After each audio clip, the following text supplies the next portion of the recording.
Ladies and gentlemen, STX Nexters, dear partners, and esteemed guests, welcome to the STX Next Tech Power Summit 2018.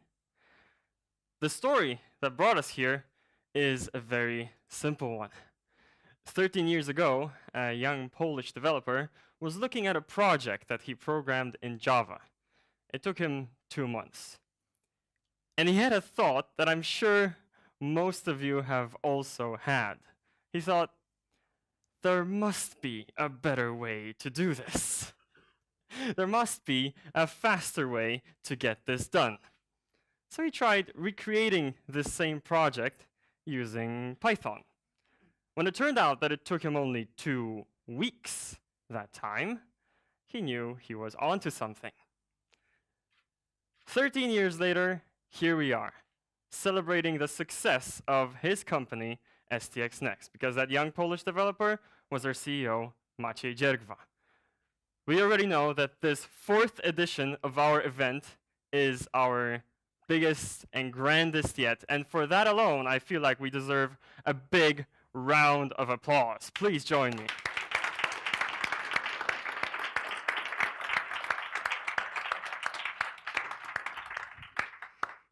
The idea of the STX Next Tech Power Summit is to celebrate what we do, and what we do is great software. So today, we'll be talking about everything that goes into great software, from programming languages and frameworks, through agile, quality assurance, design, and everything in between. And this year's edition, we're not doing this weekly just yet. This year's edition is very special because we'll be tackling new technologies. We try to stay at the forefront of everything that's new in the tech and IT industry. So we'll be talking about blockchain, serverless, machine learning, Internet of Things, Golang, and I'm missing a few more, but you'll find out during our presentations.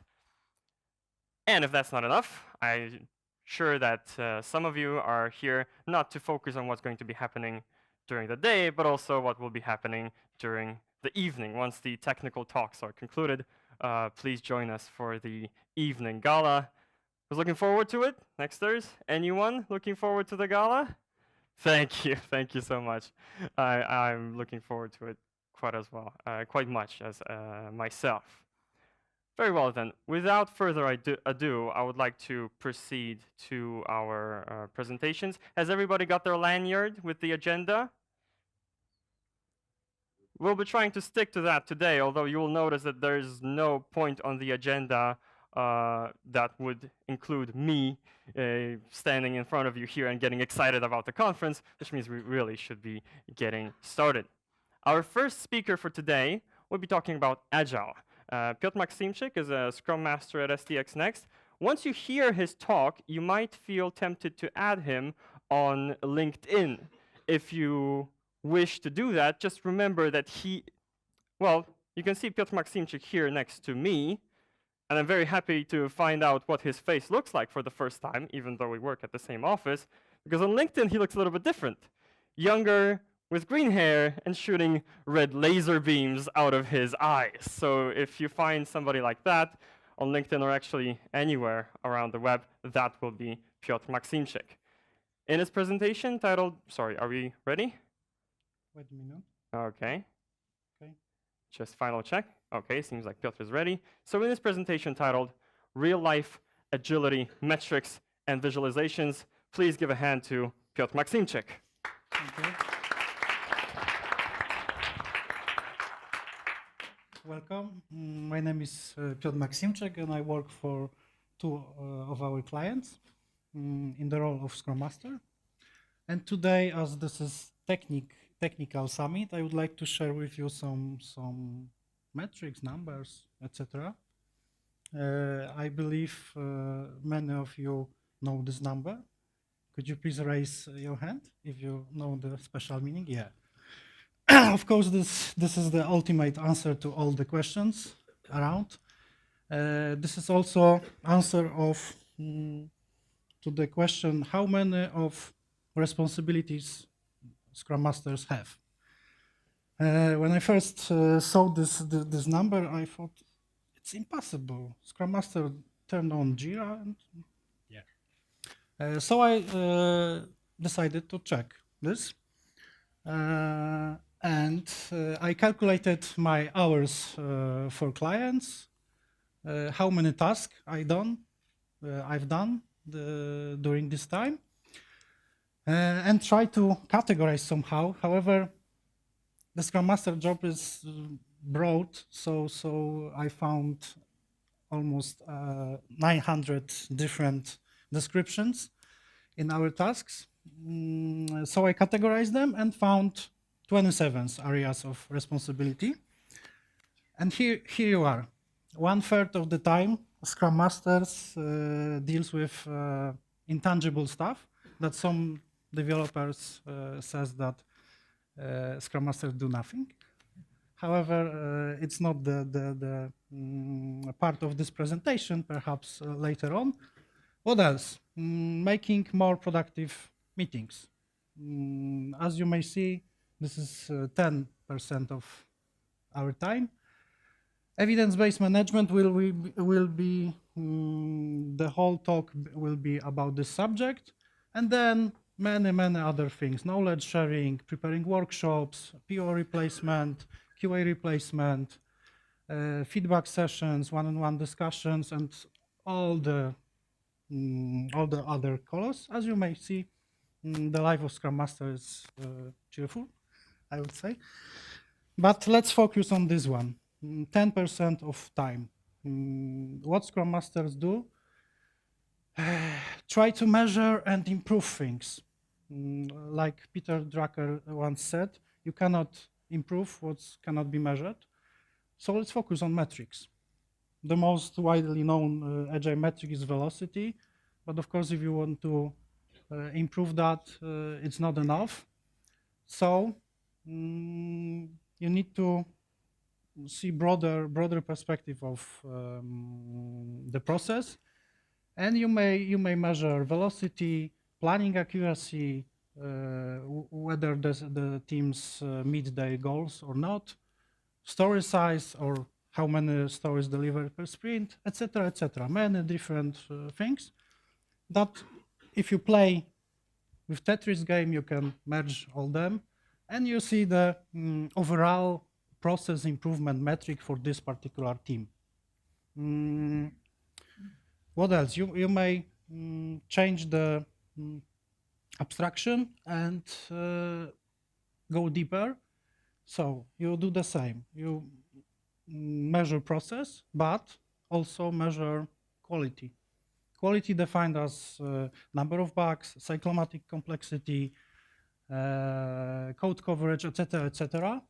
And of course, business value that can be visualized, that can be measured by number of registrations, business value defined by product owner, money, of course, etc., etc. And again, by playing Tetris, you see the overall agility of this particular team. As you may see somewhere here, team has been doing 2-week sprints. In this place, they hired Scrum Master, and as you can see, 1-week sprints and productivity and everything is fantastic, of course. Yeah, it's not so simple. The first key takeaway from my presentation I would like you to take is that improvement has no end state.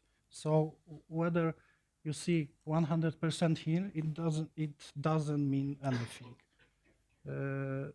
You should observe trends and optimize for trends, not for particular numbers. But of course, you can improve, for instance, velocity in hours. It also doesn't make sense because we know, in average, developer spends 40 hours per week. So it doesn't make sense to improve velocity measured in hours. You can measure in story points. It's good for the beginning, for I would say, teams that begin their journey with Scrum, etc. But again, if you see this, how much is that? What story points means? They means nothing. So perhaps you should improve velocity based on feature delivered. Yeah, it's good. However, features are smaller, larger, etc., etc. And again, if your business needs to produce more and more features, you can optimize this, but it's not always a good idea. What else? You can improve cycle time. Cycle time is time between the work starts and ends. And here it goes, Scrum. As you may see, if there is a team that improves their process, they are able to improve. These are calculated in weeks, and at the end, cycle time equals the length of the iteration, because each iteration will deliver something to the client. So perhaps something else.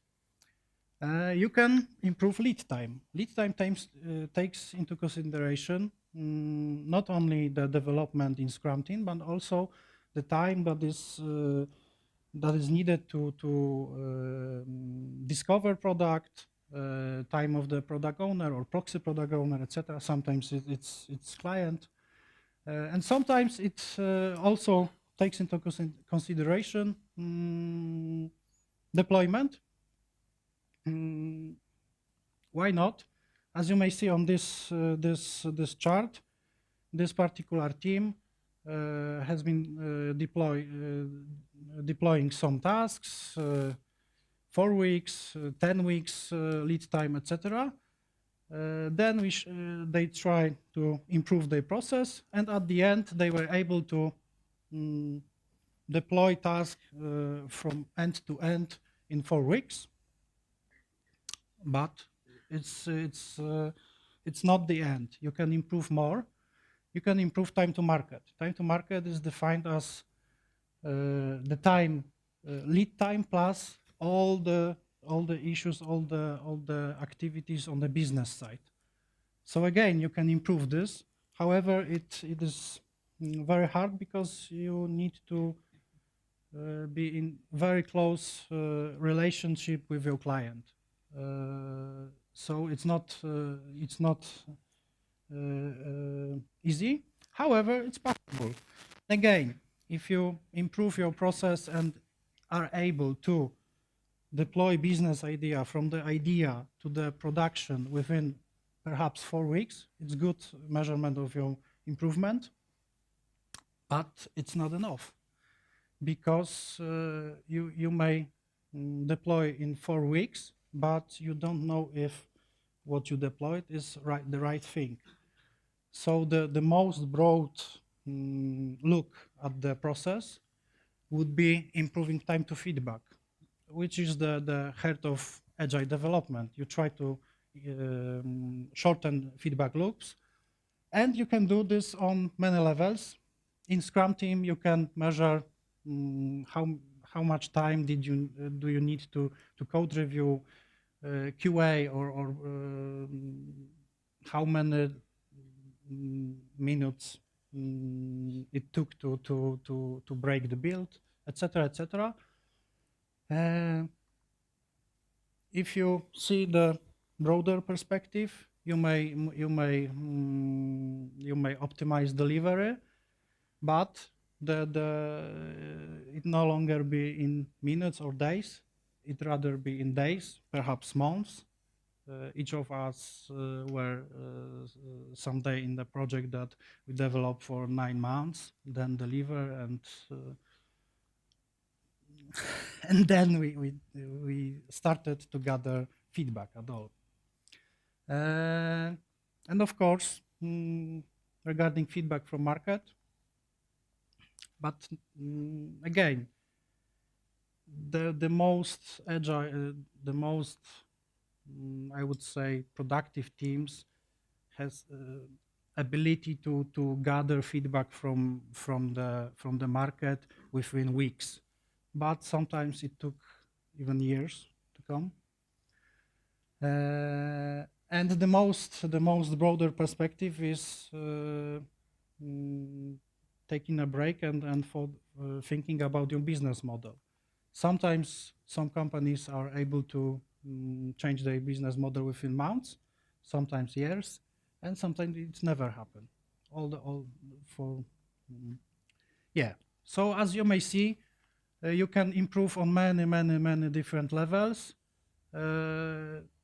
Basics are, of course, Scrum, one team, one client, etc. But what else? Let's say you start optimizing your metrics, your delivery. Yeah, I forgot the second takeaway. Try to improve time to feedback, as this optimize the whole process, not only the smallest part of it. Yeah, but to improve this, you need to make many different experiments and try to find what works and what's not. And what you see behind my back is 100 experiments that we created in various teams to show the data, to try to make a decision based on data. As you may see, there are lots of possibilities to show the process, show the what's going on. There are some Polish names. Don't bother this. However, what's important here is that some of those experiments were successful. Some of those, some call fail, that they failed. I prefer to see fail as first attempt in learning. You make an experiment, visualize, try to make a decision, then you try to make another experiment, learn from it, and repeat. And that's all. And this is those 10% of Scrum Master's time when he tries to visualize and make some impact on making decisions based on data. So the key takeaways from my presentation: try to measure and improve, because if you don't measure, you cannot improve, most probably. Improvement has no end state, so focus on trends, not on particular numbers, discrete numbers. Try to improve time to feedback, not only small part of the process. And finally, failing is not bad, because it's opportunity to learn. Thank you.